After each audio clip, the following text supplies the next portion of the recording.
আসসালামু আলাইকুম।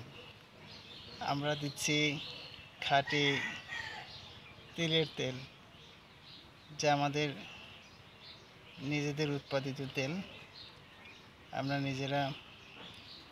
নিজেদের চাষকৃত তিল থেকে ভাঙিয়ে আপনাদের জন্য নিয়ে আসছি আমরা এই খাঁটি তিলের তেল।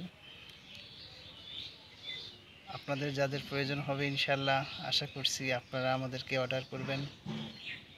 আমরা আপনাদেরকে খাঁটি তেলটা দেওয়ার চেষ্টা করব ইনশাল্লাহ। কোনো রকম কোনো কেমিক্যাল বা কোনো কিছু দেওয়া নেই। রোজার দিনে বলছি 100% খাঁটি হবে ইনশাল্লাহ। কোনোভাবেই প্রতারিত হবেন না, এটুকু আশা রাখতে পারেন ইনশাল্লাহ।